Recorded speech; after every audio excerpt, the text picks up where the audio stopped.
I want to start tonight with a short story about how God brought these two together. It's kind of amazing the way God does that.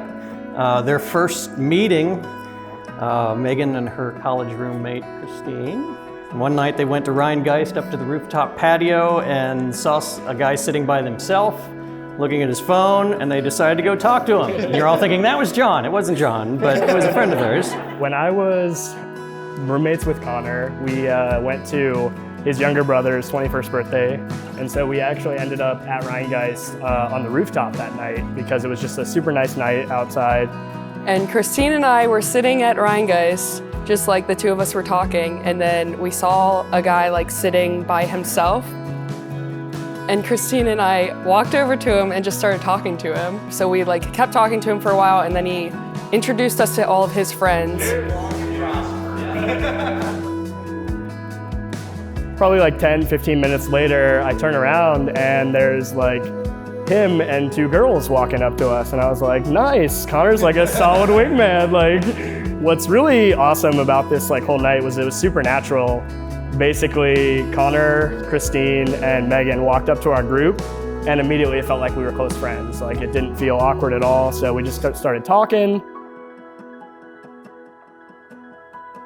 And then they ended up going back to the banks where they lived, but at the time we thought they were just gonna go to bars. So they were like, you guys wanna come with us? So we're like, sure, yeah, we'll go with you. So we all hopped in an Uber together and we headed down to the banks. And so we invited them to our apartment complex and they came up here and we didn't go to the rooms or anything, but we decided to go to the community area. So they got to see our pool table and shuffleboard, but mostly hang out by a little fire.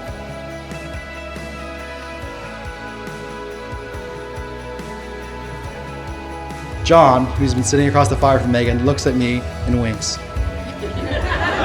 He then proceeds to get up, mid-conversation, and awkwardly scooch in front of a bunch of people and sit down next to Megan. The whole group gives John this quizzical look, basically saying, dude, what's going on there, bud? John's genuine response was like, yeah, the fire's just a little hotter over here. That's why I decided to move. And that's how John ended up talking to Megan. We like talked more and realized that both of us work on 4th Street. So he asked me if I want to get lunch like that Monday. That was the move, that was my way in. And we set up a lunch date the following week at a place called the Sleepy Bee.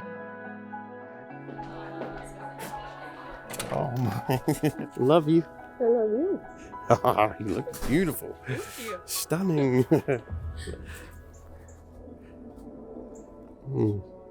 The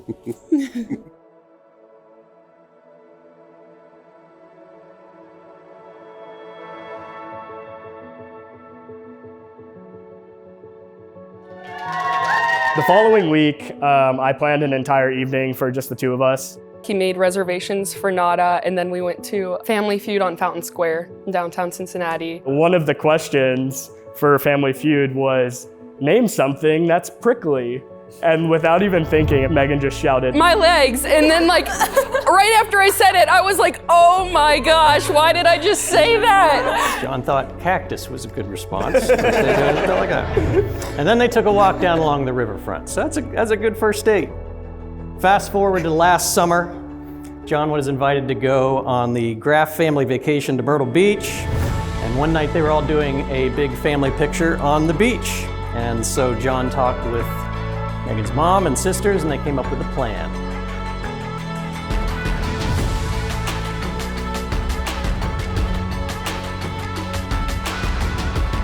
So I knew he was the one the night he took me to the observatory. I'm gonna get emotional. We went to the observatory in Cincinnati and he planned this all out. It was like a date night where a bunch of couples were there and we like watched this presentation that was so boring. And I was like, I don't care about any of this, but it was fun being there with him. And then we got to go sit out and look at the stars, which is a cool date in and of itself. But what was really nice is on our drive home from the observatory, We just had really deep conversations and told me about his relationship with the Lord, and it was just so fun. It was just a super cool experience to share that intimately with one another.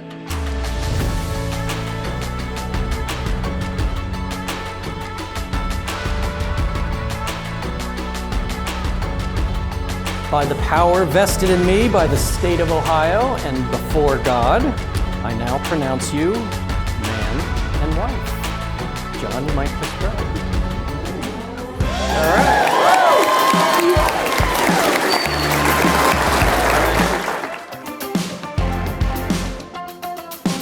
Summer's burning, burning up the highway. Your hair is golden, golden in the heat wave. We'll keep it steady, steady on this night drive. We're getting ready, ready for the high tide. We were planning a family vacation, and so we were just going all the way to the beach for a full week.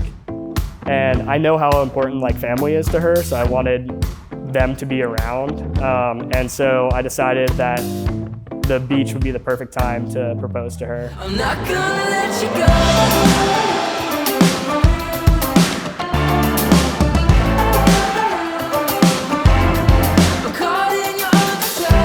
So when Kristin and Vince went and got their photo taken, and then John and I went out, and John, while we were about to get our photo taken, he turned to me and he was like, I have something I need to tell you. And I was like, okay, but we gotta take the photo first. She thought it was just a regular picture, grabbed her hands, and I said, I would like to tell you something, and went through the whole spiel. It was incredible, and it was very John Fontaine, just planning everything out and knowing exactly what he was gonna say. And then he got down on one knee and asked me to marry him, and I said yes, of course. Megan, May, I've ended up with John, but let it be known, I was the one she first chatted up at the bar. So I'll let you decide who the lucky one was.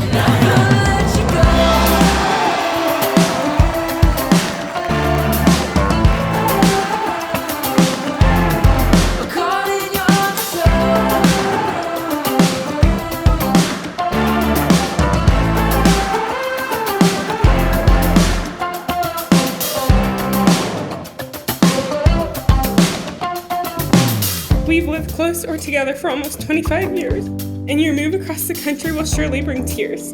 But life is taking you on a new adventure that we cannot wait to watch unfold. We will miss the way she drives her car. Hitting curbs and bumps near and far.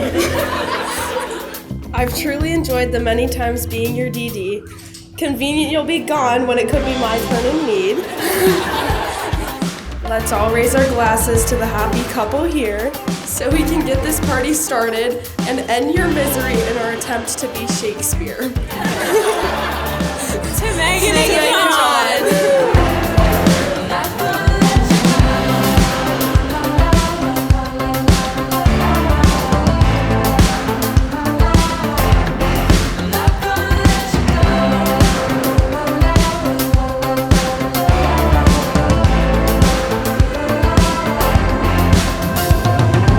Well, it was very fortunate that you had ventured onto that rooftop as you are sitting here married 2 years later. Your love for nature and adventure is apparent, whether it's mountain biking, road biking, hiking, working out, or exploring the city. As I've gotten to know John, I know that was a big part of what has drawn you together. You have many adventures that await you, and it will be fun to watch them unfold.